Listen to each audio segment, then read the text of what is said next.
Namaste, welcome to Vedic Astro 5.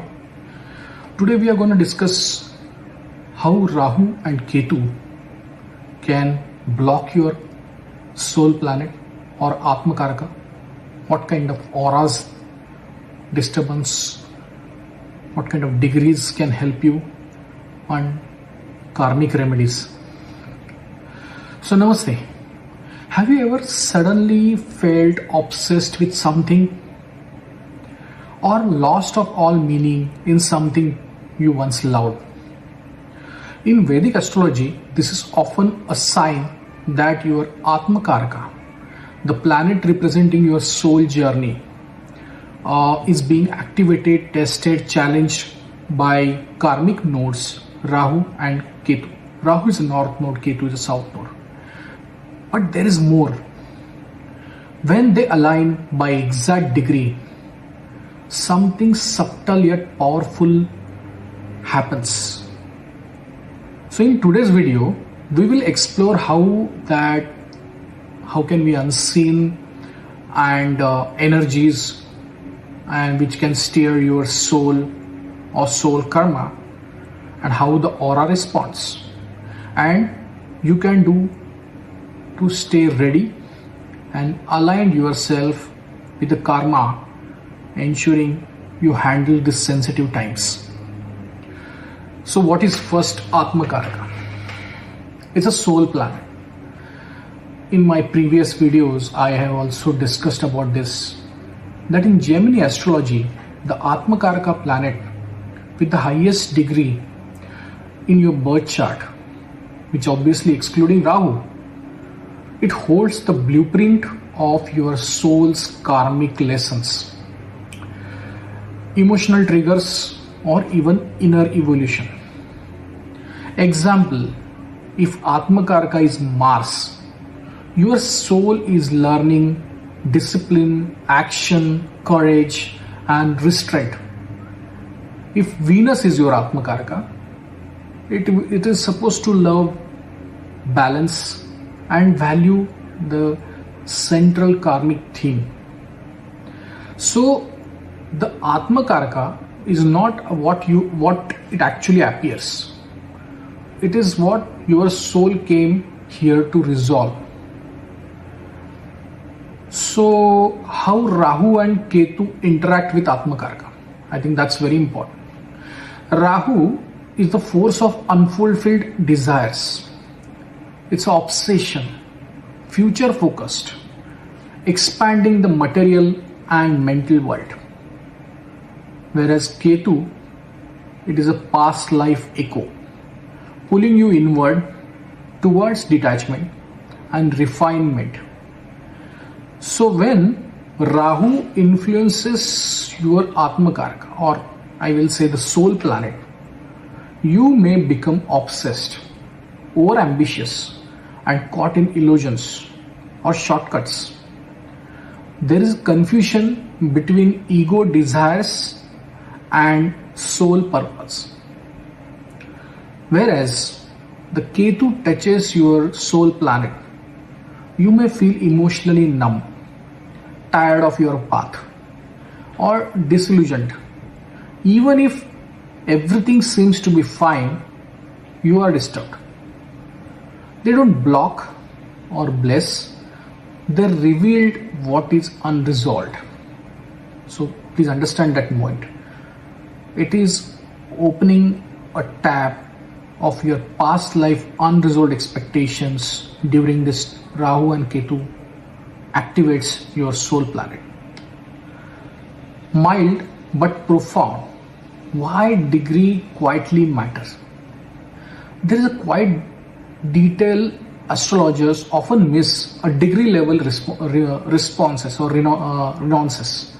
Yet it holds some of the most profound karmic activation.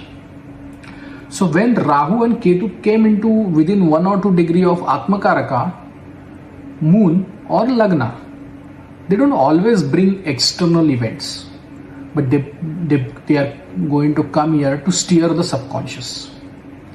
Subconscious is like your data stored in your storage, and you don't know what exactly how much is the what I'm gonna use it, because most of the time you must have forgot all the things. This is where Rahu Ketu come and open the knob and trying to bring out some of the past karmic lessons you need to go through, and that is where they come and try to create a stir in your subconscious. So you may feel an unexplained pull towards something unfamiliar. You may suddenly create some interest in some other things which you never even thought of in a dream. Emotional waves with no outer cause. A deep sense of deja vu or inner unrest. So it's like opening a knob and you're getting the information which you are not knowing, and you don't know how to deal with this kind of data or information. It's like karmic memory surfaces, not as a noise, but as a whisper. Why whisper? Because it's only you get to know. Even your mind, it just suddenly opens, and it's like after the knob coming out and opening the knob, you get certain information. You don't know how to deal with this kind of information. So these moments are misunderstood. So people get confused, or they get showing some emotional drama. But subtle karmic prompts or recenter and listen. So focus what exactly the interpretation coming out of your thought, what kind of issue, what is the source. You go and little bit exploration or digging is required, and I think everyone has to do that. So there are some real life subtle cases I thought just to take as a part of an example. A young woman suddenly developed a panic attacks during Rahu Mahadasha. Her moon and Rahu shared the same degree when this entire subconscious pressure or no visible transit is saying, still she is into the panic attack. Obsessive thinking happens, sleep disturbance, insomnia, kind of challenges you may face, and there is no outer reason. The life is going well, but suddenly the panic attacks are coming. Ketu on Atmakaraka Venus, maybe another example I will give. A man with Venus as Atmakaraka felt numb in relationship despite outer success. When Ketu passed over Venus at the exact degree in Navamansha, he withdrew emotionally. There wasn't a depression, it was a soul detachment from the past life relationship karma. See, you feel this is my prarabdha, but actually this is what unsolved mistakes and you have to pay here during this prarabdha, and that is where this Rahu and Ketu play a vital role when they come near in contact with soul planet. Now there is an aura. Every individual carrying certain amount of positive or a negative aura, or a strong or a weak aura. So that shows when you will be more vulnerable. So aura is not just spiritual story. It's your energy immune system. A strong aura helps you to absorb karmic lessons without disturbance or maybe not internal collapse. You will be able to handle that challenge. While a damaged aura or a weak aura, which is due to stress, fear of overexposure to digital noise, toxic environment, so then Rahu and Ketu influence and it will hit hard with a deeper and distort. So what happens? Understanding of the perception, clarity disturbance, and emotional boundaries, it is vanish. There is no emotional boundaries. You keep thinking what exactly happening, and anyone can come and just a simple touch to your that emotional aspect and you get collapsed. Science here aura is compromised. Now these are the signs. How this happens is that when your mood swings suddenly increases, suddenly you feel good, suddenly you feel bad, suddenly you will getting some fear, attraction to chaos or self-sabotage. So understand someone has disturbed your aura, and chronic overthinking and a withdrawal symptoms. So these kind of typical issues when aura is getting compromised.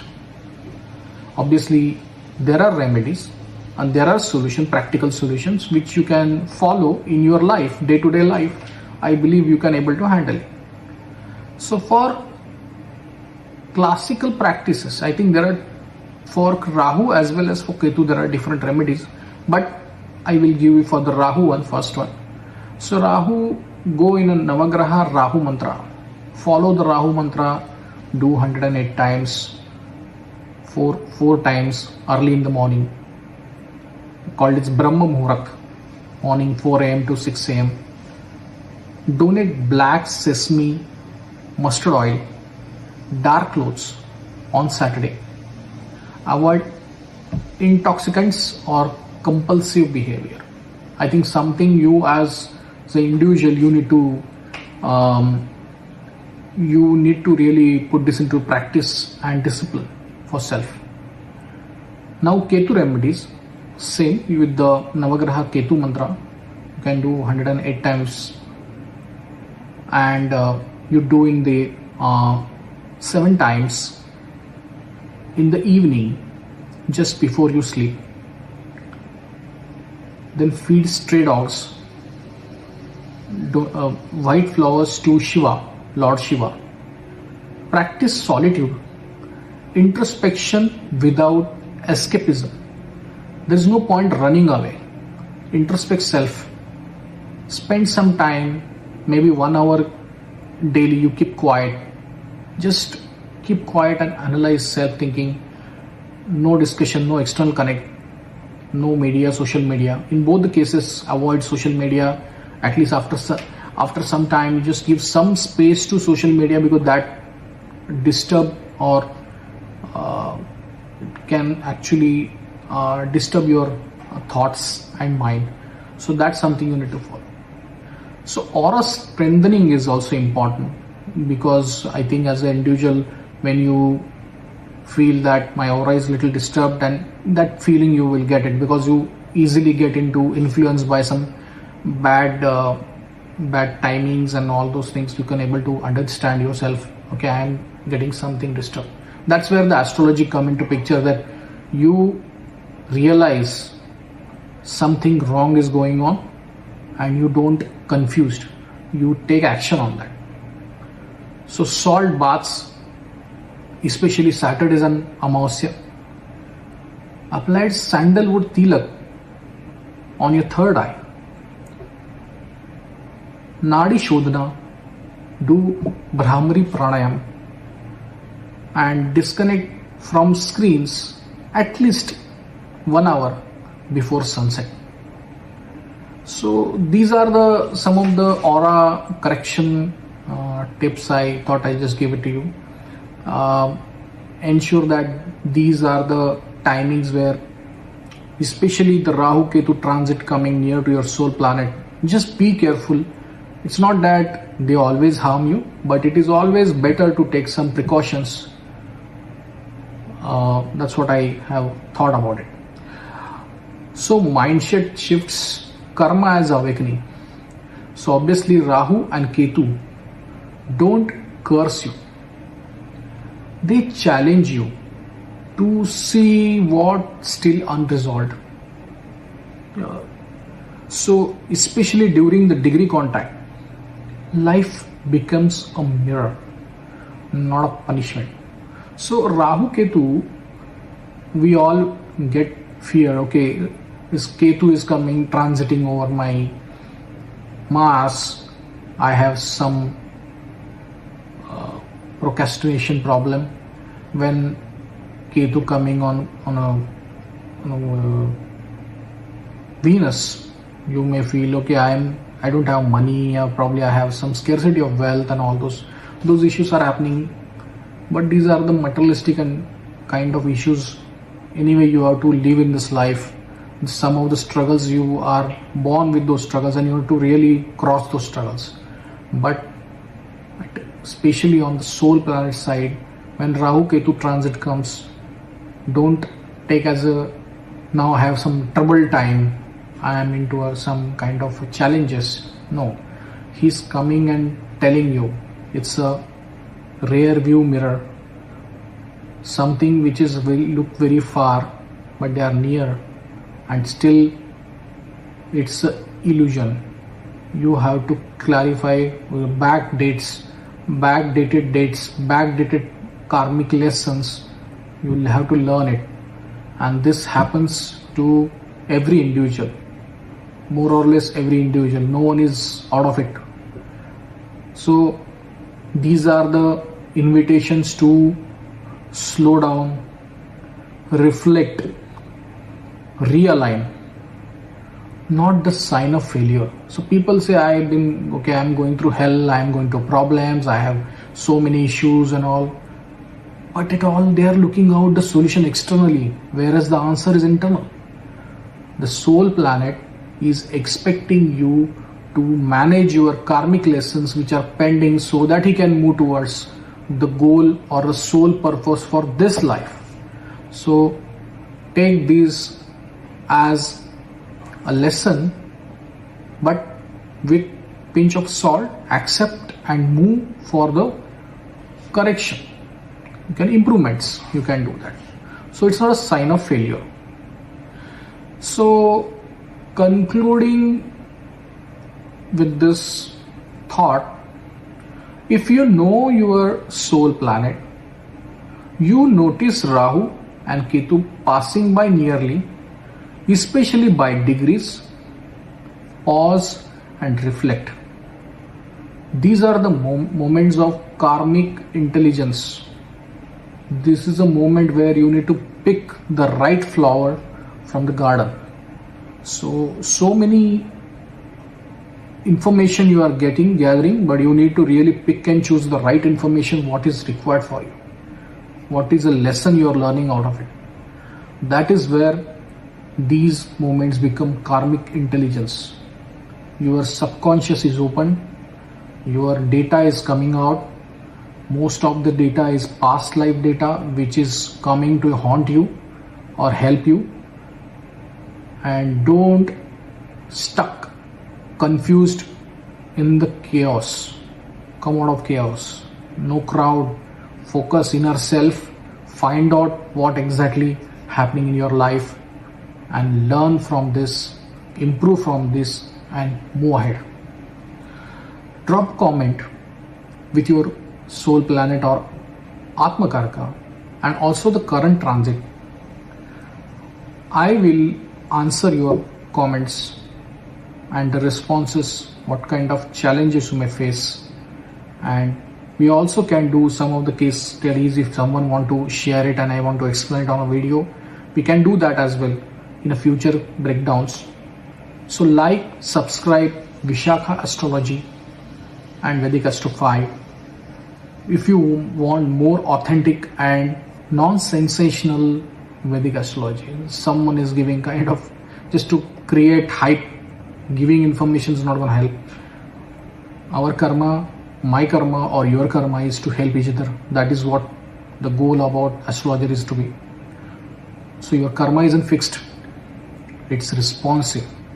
And the more aware you are, the more gracefully you can move through this challenging yet kind of learning experiences from these difficult alignments.